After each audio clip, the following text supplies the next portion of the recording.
आज हम जिनकी कहानी में गहरे उतरने वाले हैं वो हैं गोस्वामी तुलसीदास। अब देखिए, ज्यादातर लोग उन्हें रामचरितमानस के रचयिता के तौर पर ही जानते हैं, लेकिन हमारे पास जो स्रोत हैं वो एक ऐसी जिंदगी की तस्वीर दिखाते हैं जो किसी महाकाव्य से कम नहीं है। बिल्कुल। इसमें चमत्कार है, गहरा दुख है और एक ऐसा मोड़ है जिसने भारतीय साहित्य और भक्ति की धारा ही पूरी तरह बदल दी। बिल्कुल सही कहा आपने। ये सिर्फ एक कवि की जीवनी नहीं है, ये एक ऐसे इंसान की कहानी है जो आप कह सकती हैं दुनियावी मोह में पूरी तरह डूबा हुआ था और वहां से उठकर एक महान संत बना। तो आज हम यही देखेंगे कि कैसे उनके जीवन की हर मुश्किल, हर दैवीय अनुभव ने उनके शब्दों को वो ताकत दी जिससे आज करोड़ों लोग जुड़े हुए हैं। ये एक ट्रांसफॉर्मेशन की कहानी है, एक बदलाव की। तो चलिए इस कहानी के बिल्कुल शुरुआत में चलते हैं। कहते हैं तुलसीदास जी का जन्म ही अपने आप में एक पहेली था जी। संवत 1557, चित्रकूट का राजापुर गांव। लेकिन सब कुछ सामान्य नहीं था, है ना? सामान्य तो बिल्कुल नहीं था। स्रोत बताते हैं कि उनका जन्म वो एक खास नक्षत्र में हुआ था। अभुक्त मूल नक्षत्र कहते हैं उसे। अच्छा, जिसे ज्योतिष में अशुभ माना जाता जी, है ना? बिल्कुल। इसे एक बहुत ही मुश्किल और उथल-पुथल वाला योग माना जाता है। और सिर्फ यही नहीं, जन्म के समय वो रोए नहीं, बल्कि उनके मुंह से राम शब्द निकला। ऊपर से जन्म के समय ही उनके मुंह में पूरे 32 दांत थे। एक मिनट, जन्म के समय 32 दांत? और उनका शरीर भी कहते हैं कि एक नवजात शिशु से कहीं ज्यादा बड़ा था। हाँ, तो आप सोचिए उनके माता पिता आत्माराम दुबे और हुलसी किस उलझन में पड़ गए होंगे। ये तो खुशी और डर का मिला-जुला मौका रहा होगा। बिल्कुल सही। और डर हावी हो गया। पिता आत्माराम दुबे को किसी बड़ी अनहोनी का डर सताने लगा। इसी डर के चलते माँ हुलसी ने अपने कलेजे पर पत्थर रखकर बालक को अपनी दासी चुनिया को सौंप दिया। अच्छा, ताकि बच्चे की जान बच सके। जी, उसे उसके ससुराल भेज दिया। और दुख देखिए, बच्चे को भेजने के अगले ही दिन माँ हुलसी का देहांत हो गया। मतलब जन्म के दूसरे ही दिन वो अपनी माँ से बिछड़ गए। ये तो बहुत ही दर्दनाक शुरुआत है। फिर उस दासी ने उन्हें पाला। हाँ, चुनिया ने उन्हें अपने बेटे की तरह पाला, लेकिन किस्मत को कुछ और ही मंजूर था। जब तुलसीदास सिर्फ 5.5 साल के थे, तब चुनिया भी चल बसी। अब वो सचमुच अनाथ हो गए, सड़कों पर दर-दर की ठोकरें खाते हुए। स्रोत में इस दौर की एक बहुत ही मार्मिक घटना का जिक्र है ना? कोई दैवीय हस्तक्षेप हुआ था। जी हाँ, कहते हैं कि खुद देवी पार्वती एक ब्राह्मणी का रूप धरकर रोज आती थी और इस अनाथ बालक को अपने हाथों से खाना खिलाकर जाती थी। वाह, मतलब जहाँ दुनिया ने उन्हें छोड़ दिया, वहाँ दैवीय शक्ति ने उन्हें संभाल लिया। ये थीम तो उनकी कहानी में बार बार लौटकर आती है। बिल्कुल। लेकिन ये भटकता हुआ अनाथ बालक, जिसे अपना नाम तक नहीं पता था, वो वेदों का ज्ञाता और इतना बड़ा विद्वान कैसे बना? ये छलांग बहुत बड़ी लगती है। ये छलांग एक गुरु की वजह से संभव हुई। उनके जीवन में सबसे बड़ा मोड़ तब आया जब श्री अनंतानंद जी के शिष्य श्री नरहरियानंद जी उस इलाके में पहुंचे। कहते हैं कि उन्हें भगवान शंकर से प्रेरणा मिली थी कि जाओ और उस बालक को ढूंढो। उन्होंने उस बालक को ढूंढा, उसे रामबोला नाम दिया। रामबोला, क्योंकि वो जन्म के समय रामबोला था। हाँ, और उसे अपने साथ अयोध्या ले आए। तो एक अनाथ बच्चा जो गलियों में भटक रहा था, वो अचानक शिक्षा और आध्यात्म के माहौल में पहुंचता है। हाँ। उसने इस बदलाव को कैसे अपनाया? क्या उसकी प्रतिभा पहले दिन से ही चमकने लगी थी? पहले दिन से ही। स्रोत में एक हैरान करने वाला किस्सा है। जब उनका यज्ञोपवीत संस्कार हो रहा था, जी, जहां पवित्र धागा पहनाकर शिक्षा शुरू की जाती है, हाँ, तो उस छोटे से बालक ने बिना किसी के सिखाए गायत्री मंत्र का साफ साफ उच्चारण कर दिया। वहां मौजूद सब लोग दंग रह गए। अच्छा। तभी उनके गुरु ने समझ लिया कि ये कोई साधारण बालक नहीं है। उन्हें राम मंत्र की दीक्षा दी गई और उनकी सीखने की क्षमता तो अद्भुत थी। वो जो भी एक बार सुन लेते थे वो उन्हें हमेशा के लिए याद हो जाता था। यानी उनकी बुद्धि असाधारण थी। तो ये शुरुआती शिक्षा थी। उच्च शिक्षा का क्या हुआ? उनकी इस प्रतिभा को देखकर उनके गुरु उन्हें विद्या के सबसे बड़े केंद्र काशी ले गए। काशी? वहां उन्होंने उन्हें उस समय के एक महान विद्वान शेष सनातन जी की देखरेख में छोड़ दिया। तुलसीदास जी ने वहां पूरे 15 साल तक रहकर वेद, वेदांग, दर्शन सब कुछ गहराई से पढ़ा। 15 साल? जी। यही वो 15 साल थे जिन्होंने उस नींव को बनाया जिस पर आगे चलकर रामचरितमानस जैसा महाकाव्य खड़ा होना था। 15 साल की इतनी गहन आध्यात्मिक शिक्षा के बाद तो लगता है कि वो सीधे वैराग्य के रास्ते पर चले गए होंगे, लेकिन कहानी में एक और मोड़ आता है ना? हाँ, एक और मोड़। वो वापस दुनियादारी में लौटते हैं। और यही उनकी कहानी का शायद सबसे नाटकीय और प्रसिद्ध हिस्सा है। बिल्कुल। शिक्षा पूरी करके जब वे अपने गांव राजापुर लौटे तो उन्हें पता चला कि उनका पूरा परिवार खत्म हो चुका है, कोई नहीं बचा। वे वहां रुककर लोगों को राम कथा सुनाकर अपना गुजारा करने लगे। फिर गांव के लोगों के कहने पर संवत 1583 में उन्होंने रत्नावली नाम की एक बहुत ही सुंदर और गुणी कन्या से विवाह कर लिया। और यहाँ से कहानी उस मोड़ पर पहुंचती है जिसने सब कुछ बदल दिया। वो अपनी पत्नी रत्नावली से बहुत ज्यादा प्रेम करते थे। शायद जरूरत से ज्यादा। हाँ, प्रेम नहीं, उसे आसक्ति कहना ज्यादा सही होगा। वो एक पल के लिए भी उनसे दूर नहीं रह पाते थे। एक बार रत्नावली अपने भाई के साथ कुछ दिनों के लिए मायके चली गईं।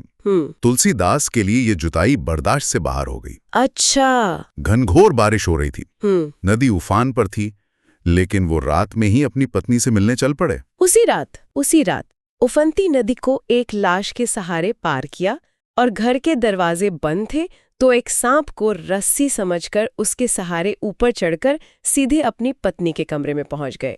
ये सुनने में जितना कह सकते हैं कि रोमांटिक लगता है, रत्नावली का रिएक्शन उतना ही अलग था। बहुत अलग। उन्हें अपने पति की ये हालत देखकर प्यार नहीं बल्कि गुस्सा और शर्मिंदगी महसूस हुई। वो हैरान और नाराज थीं। और फिर उन्होंने वो शब्द कहे जो इतिहास में अमर हो गए। जी, उन्होंने तुलसीदास को धिक्कारते हुए कहा, लाज न आवत आपको दौरे आए हो साथ, और फिर कहा, अस्थि चर्ममय देहमम तामै ऐसी प्रीति तेसी जो श्री राम मय होती न तो भव भीति। जिसका मतलब है कि आपको लाज नहीं आई जो मेरे पीछे पीछे दौड़े चले आए। मेरे इस हाड़ मांस के शरीर से आपको जितना लगाव है, अगर इतना ही लगाव आपने श्री राम से किया होता तो आपका जीवन सुधर जाता। बिल्कुल। एक पल के लिए यहाँ रुकते हैं। ये सिर्फ एक डांट नहीं थी, ये एक आईना था। रत्नावली के शब्दों ने उन्हें वो चीज दिखाई जिसे वो खुद नहीं देख पा रहे थे। आपने एकदम सही पकड़ा। ये एक तरह का आध्यात्मिक शॉक ट्रीटमेंट था।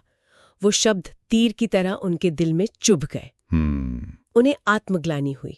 वो एक पल भी वहां नहीं रुके, उसी वक्त उल्टे पांव लौटे, प्रयागराज पहुंचे और गृहस्थ जीवन त्याग कर सन्यासी हो गए। बस एक वाक्य ने एक दुनियादार इंसान को एक संत में बदल दिया। जी, रत्नावली ने अनजाने में ही एक पति नहीं खोया बल्कि दुनिया को एक महान संत दे दिया। तो यहां से शुरू होती है तुलसीदास की एक संत के रूप में यात्रा। अब उनका लक्ष्य एक ही था, श्री राम के दर्शन करना। स्रोत बताते हैं कि इस यात्रा में उन्हें कई अलौकिक अनुभव हुए। जी, उन्होंने भारत के कई तीर्थों की यात्रा की। कहते हैं मानसरोवर में उन्हें काकभूषुंडी जी के दर्शन हुए। फिर काशी में रहते हुए एक प्रेत ने उन्हें हनुमान जी तक पहुंचने का रास्ता बताया। अच्छा, एक प्रेत ने? हाँ, प्रेत ने बताया कि जहां राम कथा होती है वहां हनुमान जी किसी न किसी रूप में जरूर मौजूद होते हैं। और हनुमान जी से उनकी मुलाकात तो एक निर्णायक मोड़ थी। बिल्कुल। उन्होंने हनुमान जी को पहचान लिया और उनके चरणों में गिरकर श्री राम के दर्शन कराने की जिद करने लगे। हनुमान जी ने उन्हें आशीर्वाद दिया और कहा कि तुम्हें दर्शन चित्रकूट में होंगे। तो चित्रकूट चले गए? हाँ, चित्रकूट के घाट पर रहने लगे। लेकिन पहला दर्शन वो तो लगभग चूक ही गए थे। ये कहानी मुझे बहुत दिलचस्प लगती है। हाँ, बहुत मानवीय है ये। एक दिन वो घाट पर बैठे थे, तभी दो बहुत ही सुंदर राजकुमार घोड़े पर सवार होकर आए, जिनके हाथों में धनुष बाण थे। राम और लक्ष्मण। जी, पर तुलसीदास उन्हें देखते ही रह गए। उनकी सुंदरता में ऐसे खोए कि ये समझ ही नहीं पाए कि ये कौन है। वो तो चले गए। बाद में जब हनुमान जी आए और उन्होंने बताया कि ये तो तुम्हारे प्रभु ही थे, तो तुलसीदास को बहुत पछतावा हुआ। ये कितना रिलेटेबल है। हाँ। अक्सर हम किसी चीज का इतना इंतजार करते हैं कि जब वो सामने आती है तो हम उसे पहचान ही नहीं पाते। खैर, उन्हें दूसरा मौका मिला। हाँ, और इस बार का प्रसंग तो बहुत ही सुंदर है। संवत 1607 की मौनी अमावस्या का दिन था। लग के रूप में फिर से प्रकट हुए। वो तुलसीदास के पास आकर बोले, बाबा हमें चंदन दो। लेकिन तुलसीदास तो बस उन्हें देखते ही रह गए होंगे। वही हुआ, वो अपनी सुधबुद्धि खो बैठे थे। तब हनुमान जी को लगा कि ये इस बार भी मौका चूक जाएंगे, तो उन्होंने एक तोते का रूप धारण किया, और एक दोहा बोला। चित्रकूट के घाट पर भई संतन की भीड़, तुलसीदास चंदन घिसे, तिलक देत रघुबीर। बिल्कुल।